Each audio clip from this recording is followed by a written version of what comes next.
Have you ever been in a big city and noticed the air just feels different? Almost like you can taste it? Well, that grit you're sensing isn't just your imagination. It's a super complex mix of particles, a kind of urban dust. And believe it or not, it has a story to tell about our cities and the very air we breathe.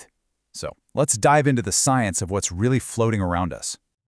We all know city air can feel a little grimy, but what are we actually breathing in every single day?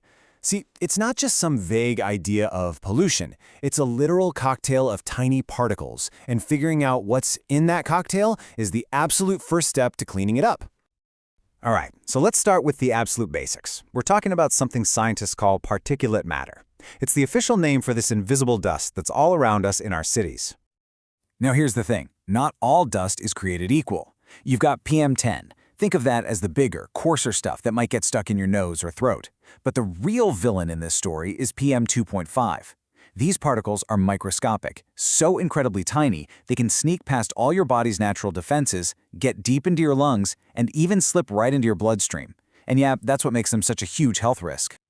So, to figure out where all this dangerous dust is coming from, scientists have to become basically air pollution detectives. It's pretty cool, actually. They gather samples, they analyze the chemical fingerprints, and they trace all these clues back to the culprits. It's like a real-life environmental CSI. And for this explainer, we're going to open up a specific case file. We're heading to Ahmedabad, a huge city in Western India, where a team of researchers did a really deep dive into the city's air. So picture this. The year is 2012. It's wintertime, which is often when weather conditions can trap pollution right down at street level, making things worse. The research team gets their gear set up to capture and analyze all that particulate matter. So, what did they find? Well, what they found was honestly pretty shocking.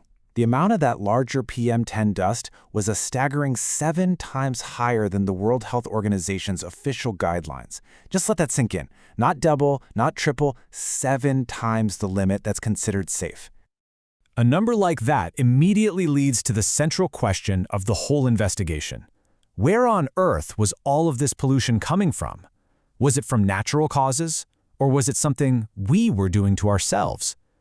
So our detectives had two main lines of inquiry. First, you have natural sources, things like mineral dust blown in from dry areas or sea salts from the ocean. Then you have what scientists call anthropogenic sources, which is really just a fancy way of saying man-made. This is the whole shebang: industrial pollution, car exhaust, and even biomass burning, like from fires. Okay, so let's look at the evidence, starting with those bigger PM10 particles. The analysis showed it was a bit of a mix. Natural mineral dust made up about 43%. Man-made sources, they were a big chunk too, somewhere around 40 to 50%. So for the coarse stuff, it's almost an even split.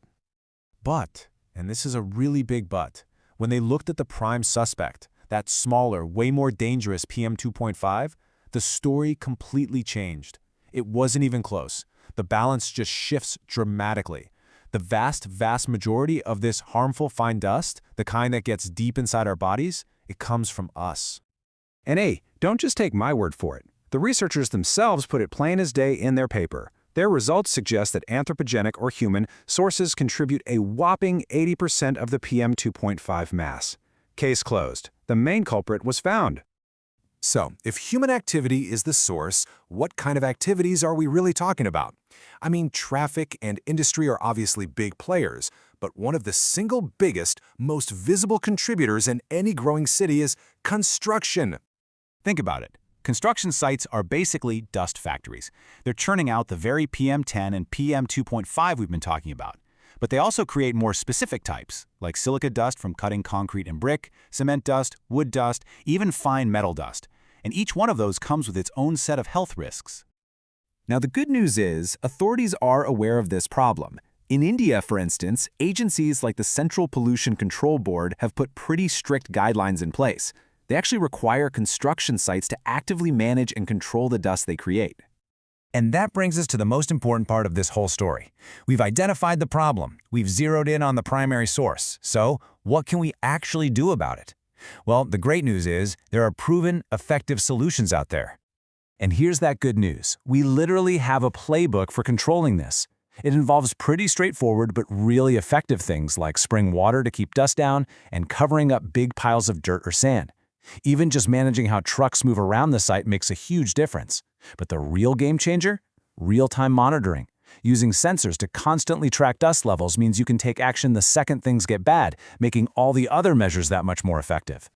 So, here's the fundamental challenge we're left with. The very act of building our cities is what creates the dust that can make us sick.